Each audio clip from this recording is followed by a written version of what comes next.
Hey, what's up guys, it's DarkArmedDuelist and today doing an Ice Barrier deck profile. So I'm really excited to do some for you guys because we just got some amazing support for this deck out of Terminal Revenge, taking this deck to a whole new level. So without further ado, don't forget to like, comment, subscribe, hit the bell there so you can become part of the notification squad, and definitely check the Patreon down in the description below for all those awesome rewards. Like in your name, description, single video, getting a signed cards in the mail, and even getting to request a deck profile every single month to your patron. So without further ado, let's get straight on into this. So first off, we're going to be playing 3 copies of Mirror Mage. Mirror Mage is one of the most powerful new support cards we've gotten for Ice Barrier, with a crazy powerful effect that you can actually tribute one other effect monster to be able to special summon up to 3 Ice Barrier tokens that are Aqua Water, level 1, 0 attack, and 0 defense. And if you do, increase this card's level by that number. Also, you cannot special summon the extract for the rest of the turn except Water Synchro monsters, which is not that big of a deal because that's usually all we're summoning anyways.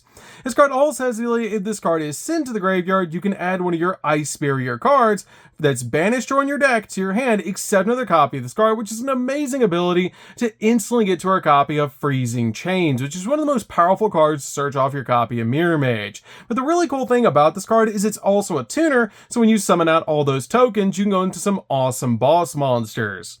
We then play 3 copies of Swordsman of the Ice Barrier. This card is definitely a 3-of in the deck as well and has a really cool ability that while you control another Ice Barrier monster, your opponent cannot activate the effects of monsters in the graveyard, basically being an Abyss Dweller. This card also says that if you control an Ice Barrier monster, you can special summon this card from your hand in defense position, and if this card is normal or special summon, you can actually special summon a level 5 or lower Ice Barrier monster from your hand or graveyard, essentially setting you up for synchro plays because this card is also a tuner. We then play 3 copies of Revealer. Revealer's amazing as a 3-of in the deck and has a really cool ability that while you control another Ice Barrier monster, your opponent cannot tribute summon, which is a really powerful ability for this card to have. This card also has the ability that you can discard a card to special summon an Ice Barrier tuner from your deck. Also, you can't special summon the extract for the rest of the turn except water monsters, and has the ability if you would discard a card or send a card to the graveyard to activate an Ice Barrier monster's effect, you can actually banish this card in the grave instead of one of those cards that you're going to discard, which is a pretty cool effect. We then play just 2 copies of Speaker. Speaker's really good as a 2-of in the build, but you don't need more than 2 copies of this card because it's so easy to get to. Now, while you control another Ice Barrier monster, defense position monsters that your opponent control cannot change their battle position, which is a pretty cool floodgate effect. This card also has the ability, if you control an Ice Barrier monster, you can special summon this card from your hand, which making it a really good extender. And if you control an Ice Barrier monster, you can banish this card from your graveyard to special summon an Ice Barrier token to your side of the field that's a level 1 to help you go on for more plays. We then play 2 copies of Spirit of the Ice Barrier.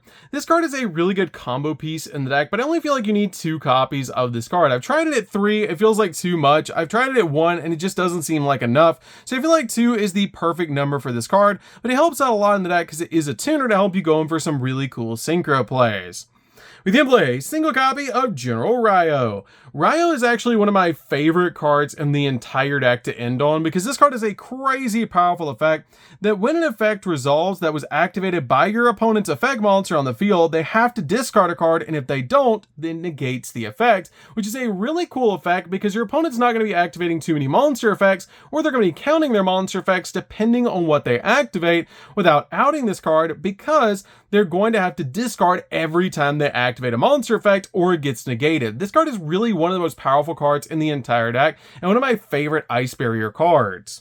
We then play a single copy of Warlock. Warlock is really good as a 1-of in the build and just a really awesome card to be able to play overall because while you control another face-up Ice Barrier monster, both players must set spells before activating them and cannot activate them until their next turn, which is a really cool almost anti-spell effect, which is really nice.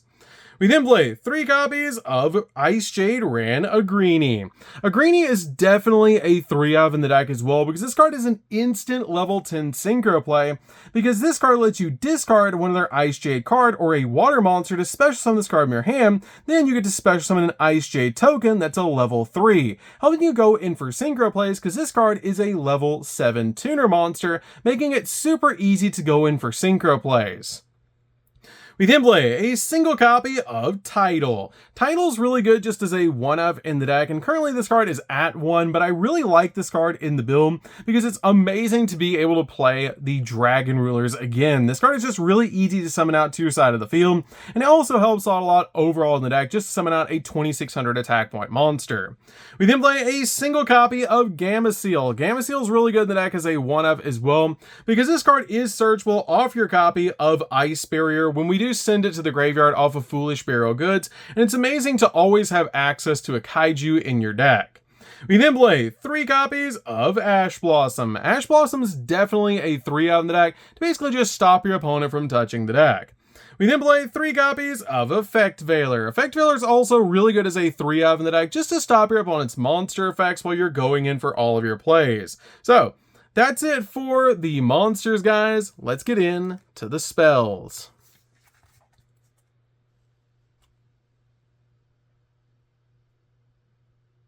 So for the spells, we're going to start with a single copy of Called by the Grave. Called by the Grave is definitely a 1-of in the build just to stop your opponent from hand trapping you while you're going in for all of your plays. We then play 2 copies of Triple Tactics Talent. Tactics Talent is great in this deck as a 2-of because you can activate one of 3 awesome abilities that you can either draw 2 cards, take control of an opponent's monster, or look at your opponent's hand and shuffle the card from it back into the deck if they do activate a monster effect during your main phase, which is a really cool ability to be able to use to make sure that you're going to get some value off of this card. We then play 2 copies of Foolish Burial Goods. Goods is good. This card is really good as a 2-of in the build to be able to send our copy of Ice Barrier from our deck to the graveyard so we can search out the exact card that we need. We then play a single copy of Winds Over the Ice Barrier. Winds is a good 1-of in the deck, but you don't need any more than a single copy of this card. This card lets you tribute any number of Ice Barrier monsters to special summon from your deck that many level 4 or lower Ice Barrier monsters with different names from each other, which is a pretty cool ability to be able to tag your Ice Barriers in and out. This card also has the ability during your main phase, except the turn this card was sent to the graveyard, you can banish this card in the graveyard and then target one of your Ice Barrier monsters that's banished or in the grave and add it to your hand, which is a really cool effect. We then play a single copy of Freezing Chains. Freezing Chains is definitely a 1-of in the build, and a card you're usually searching off your copy of your Mirror Mage with the ability when this card is activated, you can actually target a level 4 lower Ice Barrier monster in the graveyard and special summon it, which is an amazing ability to instantly bring back your copy of Mirror Mage from the graveyard or any of your Ice Barrier monsters that you need that are level 4 or lower. This card also has a really cool ability that while you control 3 or more Ice Barrier monsters that you control are unaffected by activated effects of your opponent's monsters that were special summoned from the extra deck, which is a really cool effect. We then play 3 copies of Medallion. Medallion is basically the Rhoda for the build, making this card a definite 3-of in the deck, letting you search any Ice Barrier monster that you want from your deck to your hand. So that's it for the spells, guys. Let's get into the traps.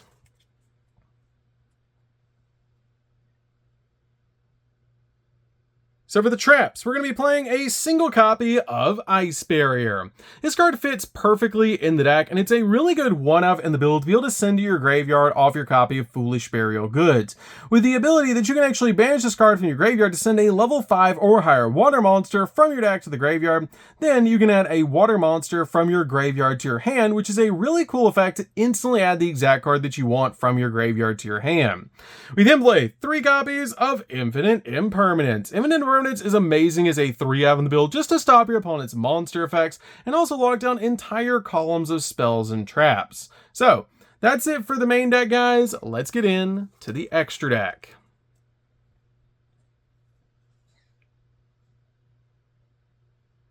So for the extra deck, we're going to start off with 2 copies of Lancia.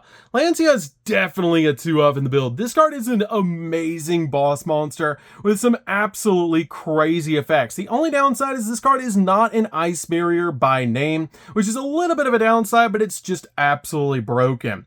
This card has the ability at once per chain, if your opponent special summons a monsters except during the damage step, you can special summon an ice barrier monster from your hand, deck, extra deck, or your graveyard. Then you can change one attack position monster that your opponent controls to defense position, which is such a powerful effect that you can instantly special summon out an ice barrier monster from anywhere basically, which is such a cool ability.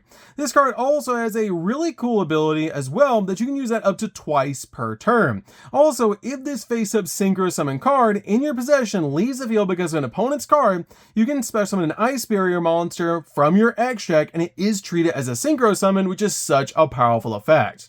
We then play a single copy of Trishula Zero. Trishula Zero is a really powerful boss monster to summon out to your side of the field, with a really cool effect that when this card is synchro summoned, you can banish up to 3 cards that your opponent controls. And if this synchro summon card in its owner's control is destroyed by an opponent's card, you can special summon a Trishula from your extra deck or your graveyard, and its attack comes 3,300, then half the attack of any face-up monster your opponent currently controls. Also, their effects are negated, which is a crazy powerful effect to be able to do to tag it into the original Trishula. We do play 1 copy of the original Trishula. You only need a single copy of this card, but it's such a classic boss monster and really cool to be able to play in the deck. We then play a single copy of the Sword Soul Supreme Sovereign. This card is an awesome boss monster for the deck as well, because for each card that's banished, this card gains 100 attack and defense, and your opponent's monsters lose 100 attack and defense. And if this card would be destroyed by card effect, you can also banish a card from the grave instead, and if any card becomes banished, you can banish a card from both your opponent's field and graveyard, which is a really cool effect. We then play a single copy of Ice Jade Graham Agrini. This card is really good as a 1F in the build and just an overall fantastic card. We then play a single copy of Ravenous Croco Dragon. Ravenous Croco Dragon is really good as a 1F in the build as a combo piece in the deck, especially when you combine it with Coral Dragon and Mirror Mage to draw a bunch of cards off this card's effect. We then play a single copy of Dragite. Dragite is just really good because it's a spell trap negate. 1 copy of White Aura Whale. This card helps you go in for game because when this card is synchro summoned, you can destroy all monsters that your opponent controls that are in attack position, which is a really cool effect that it's basically an on-summon mirror force, which is super cool. We then play a single copy of Coral Dragon. Coral Dragon is really good as a combo piece in the build and has a really cool effect that once per turn you can discard a card and then target 1 card your opponent controls and destroy it. And if this synchro summon card is sent from the field to the grave, you can draw a card, and this card is really good to go into with your tokens on your side of the field that Mirror Mage generates, plus your copy of Mirror Mage to help you basically go in for a really cool play to step into your copy of Ravenous Croco Dragon so that you can draw multiple cards off your copy of Coral Dragon and Ravenous Croco Dragon. We then play a single copy of Quandrax. Quandrax is great because it helps you synchro summon during your opponent's turn. We play a single copy of Bahamut Shark. Bahamut Shark is amazing in the deck as a 1-of because then we can step into Totally Awesome, which is a totally awesome play to be able to do. We then play a single copy of Coral Anemone. Coral Anemone is great to be able to use basically as a monster reborn for the deck, and it also has a really cool ability. If it's sent to the graveyard, then you also get to target a basically one of your water monsters and add it back to your hand, which is a really cool effect. If this card is sent to the graveyard, you can target a Marincess card in your grave and basically add it back to your hand, which is a pretty cool ability. But being able to just special summon a water is such a cool ability. We then play a single copy of Alamirage. Alamirage is just a good combo piece in the deck overall, and is actually the only non-water monster we play in the entire extra deck, which is really cool. So, that's it for the deck, guys. I hope you enjoyed. This deck is super fun to be able to play. If you guys have not played the new Ice Barrier cards yet, you should definitely give this deck a try. It's really fun to be able to play. I absolutely love summoning out the new copy of Lancia, which is just such a powerful boss monster. And Mirror Mage is just broken. This card is so fun to be able to play, and I really love this deck. So, that's going to do it for this one, guys. Don't forget to like, comment, subscribe, hit the bell in there so you can become part of the notification squad, and we'll see you guys in the next video. See you later, guys.